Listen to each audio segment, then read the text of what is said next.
bakit ganun ang nangyari sa guyabano sa tuba? Totoo ba talaga yung ating pag-usapan ngayon? Yung tuba na at saka guyabano, mag-isa talong at maging pulutan. Ang karaniwan at iniinom at pinaka-espesyal kundi ang tuba. May tubang bahal, tawag na sa amin Bisaya mga idol, sa tubang bahal. Ngayon, itong tubang bahal, medyo paasim-asim na siya. Paasim-asim na siya, tapos medyo mapakla-pakla, medyo mapait-pait. Yan ang tinatawag sa amin, bahal. Ang tawag doon na tuba na bahal mga idol. Pero napakasarap yan kapag lagyan mo yung Pepsi or Coke, soft drinks, lagyan mo mga idol. Lagyan mo yung baso, katamtaman lang, o Coke. Tapos ihalo doon sa tuba. Ang sarap ito inumin mga idol. Experiment siya kung ano ba hindi dapat sa niya yung tuba sa kayo pulutan. Ngayon, ano sa baka mga idol. Lalo, mix niya. Sausawan ang pakasarap. Manghang, sili, inom sa tuba. Wala nangyari. Okay. Good items pa yung mga idol. Pare ha, bawal ba tayo mamulutan ng iba? Walang iba natin pulutan na ngayon ating isubahan. Itong guyabano. Okay pare, okay yan. Sabi na yung mga pare niya. Sige, ay mapulutan natin ngayon ha, guyabano. Maya-maya pa. Ang sarap, guyabano. Yan ang tuba. Ang sarap mga idol. Siyempre sa sarap ng guyabano. Inom tuba. Pulutan. Guyabano.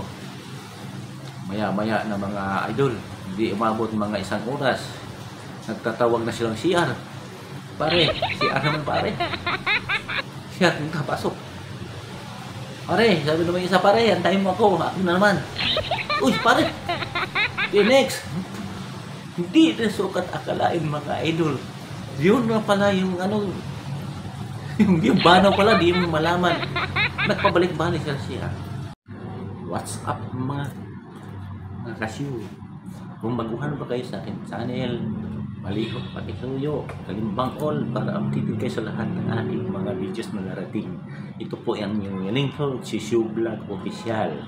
Inainyahan ko po kayo makikinig sa aking kwento ng mga idol, mga kasyu. Kasi ito para lang sa akong good vibes lang ito mga idol para sa ating mga content natin, mapapasay sa mga tao. Kung ano man mayroon dito lahat mga idol, alang-alang nito sa mga nabanggit sa lahat sa aking mga sa aking video. Hindi ito promotion, kundi isa lamang good vibes, entertainment para mapasay sa inyong lahat mga idol. Saan naman yung magustuhan ng aking kwento, tara samahan niyo ako makikinig ang aking kwento para sa inyong lahat mga idol. Pakinggan niyo ako mga idol. Mayroong isang manginginom mga idol, mga kasyo. Manginginom sila. Ngayon, ang kinikwento niya tungkol sa pag-inom niya sa tuba. Inom sa tuba. Pag inom niya tuba mga idol, sarap. Sarap talaga. Alam mo naman ang buhay ng kwintos diyan sa probinsya. Ang karaniwan at ginagamit at iniinom at pinaka-espesyal kundi ang tuba. May tubang bahal, tawag na sa amin Bisaya mga idol, sa tubang bahal. Ngayon, itong tubang bahal, medyo paasim-asim na siya. Tapos medyo mapakla-pakla, medyo mapait-pait. Yan ang tinatawag sa amin, bahal. Ang tawag doon na tuba na bahal mga idol. Pero napakasarap yan kapag lagyan mo yung Pepsi or Coke, soft drinks, lagyan mo mga idol. Lagyan mo yung baso, katamtaman lang, o Coke. Tapos ihalo doon sa tuba. Ang sarap ito inumin mga idol. Ngayon, nakainom na siya. Uminom yung palainom, lasinggiro. Uminom siya. Pagkatapos niya pag-inom, kumain siya ng saging. Saging ba? Saging hilaw, saging hinog. O ganoon, tapos inom sa tuba. Walang nangyari sa kanya mga idol. Pagkatapos, kasi nagawa sa imbento kung paano ba talaga yung yung tiyan niya, kung ano ba kalakas ang tiyan niya. Kasi sabi ng iba, kung inumin palagi inom sa tuba mga idol, purut ang tiyan mo. Pero siya hindi ako maniwala mga idol. Talagang sulit niya, sabi niya. Hindi ako maniwala yan. Try ko nga, ako manginginom ako tuba sa loob ng ilang mga years. Pag inom ko ng tuba, yan nangyari sa akin mga idol. Sinubukan niya. Ihaw siya ng mais. Ihaw siya ng saging. Ginawa niya pulutan. Tapos, inom sa tuba. Wala nangyari sa kanya. Diba mga idol? Wala nangyari. Ngayon, may niyog doon mga idol. Akin sa buko. Siyang buko. Buko, kinakayos niya. Paminsan, may gusto mong buko na medyo matigas-tigas na. Kain siya.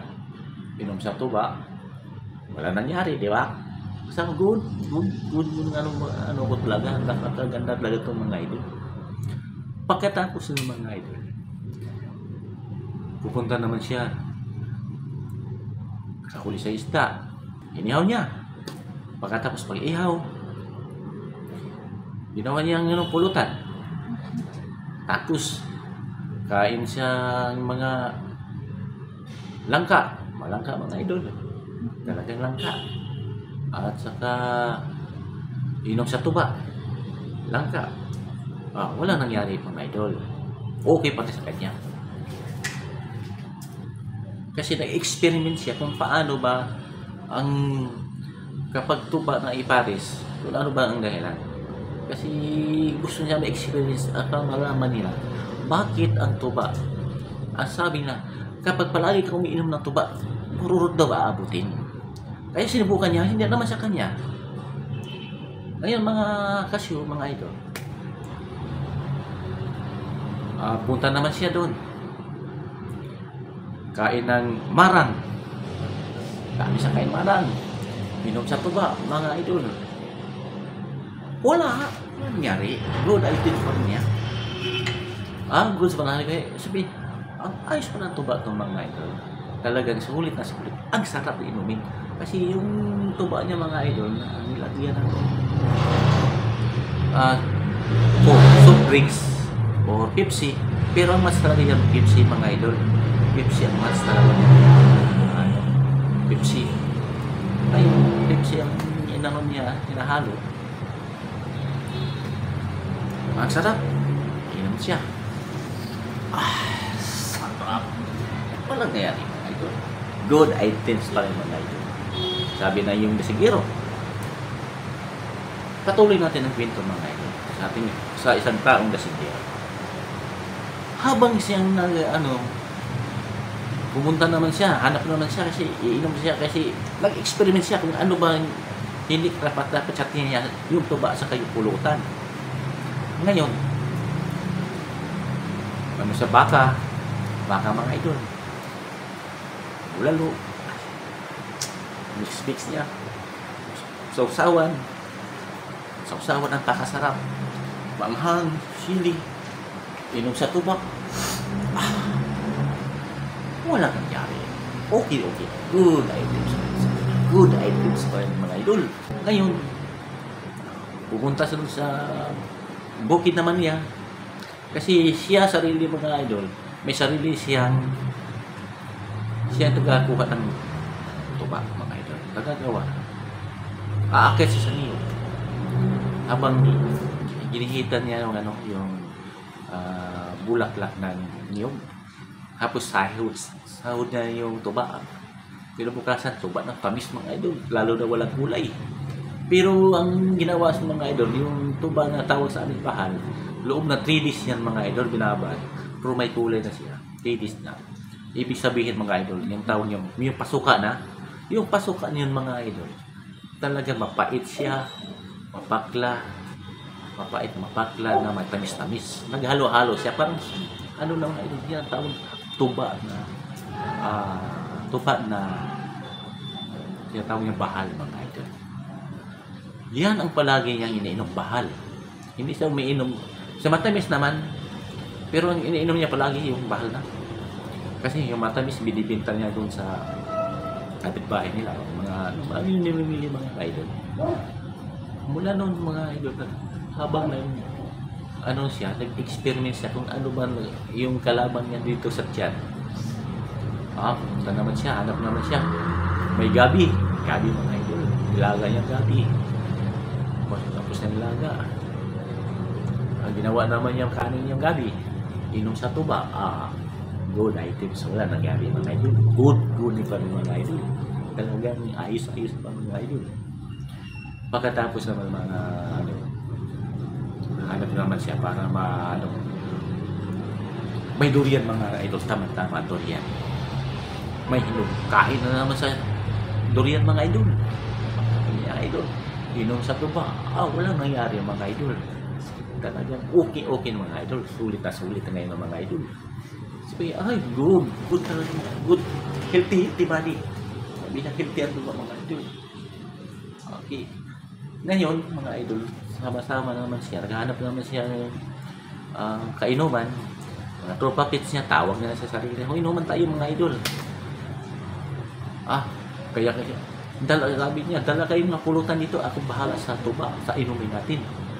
Pagdatingan ng mga kasama niya mga idol, sabi ng mga kasama, pare, ano ba yung, inumin natin ngayon pare? Yung sabi naman niya, pare, nasa tuba dyan pare, tuba pare, ano yan na tuba pare? Bahal yan pare, tama sa atin. Magkumpare doon, ito na inuman. May kanya-kanya dala, pinya, bayabas, manok, yung iba. Ano-ano, dala-dala yung pulutan kasi bawat kumpare may bit-bit.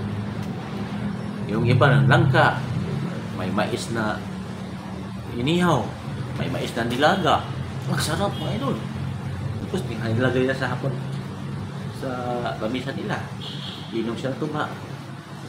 Kain. Pulutan. May pinya ba? Mga idol.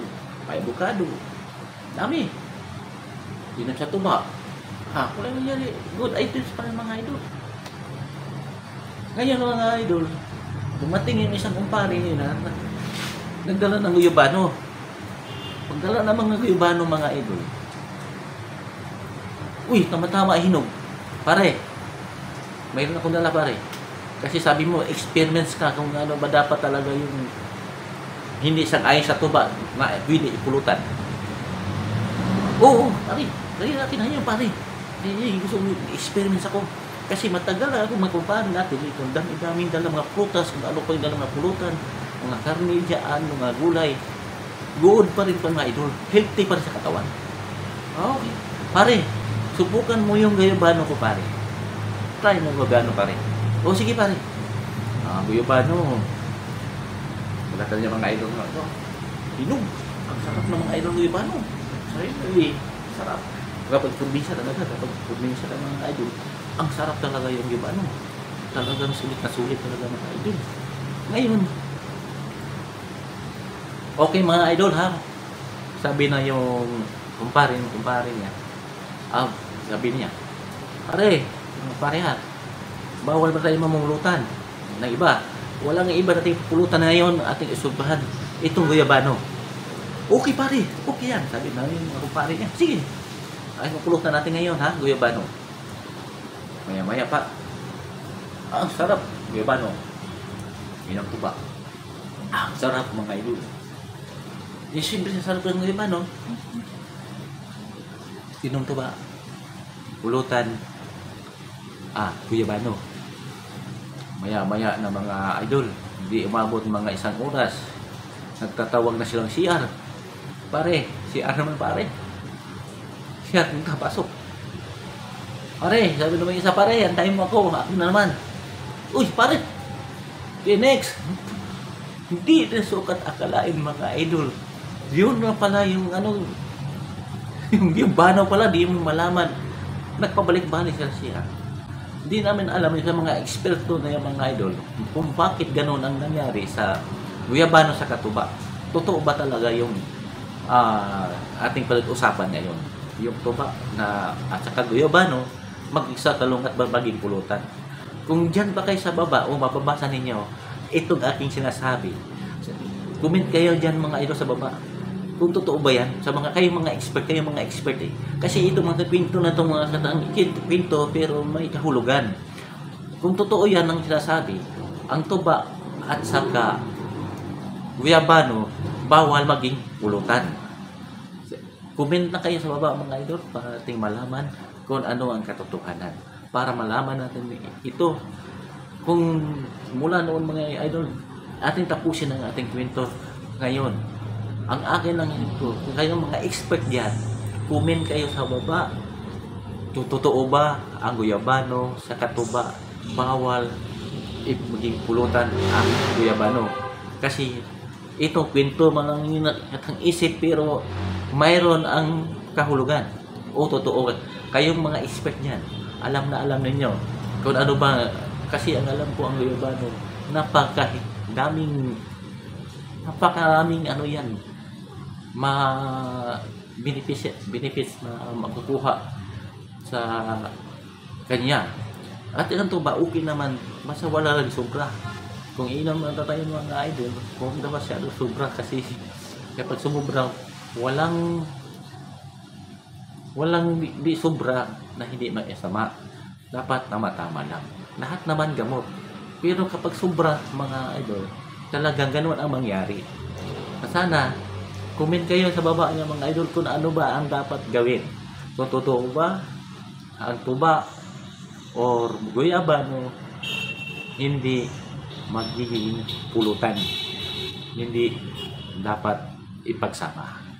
Maraming salamat sa inyo sa pagkinig o panood sa akin, pagsuporta sa akin channel, Showvlog Official. Huwag niyo kalimutan, subscribe, like, and share. Kung bago lang kayo napadaan sa akin channel, huwag niyo kalimutan follow, share, like, and share. Please follow my TikTok, Showvlog Official, sa aking FB page, Movie Showvlog, and more. Thank you sa inyo mga idol. Sana makakuha niyo ang aking video, ng aking mga idol. Huwag niyo kalimutan sa kaliban all para updated kayo sa lahat ng mga videos na aking i-upload. Thank you.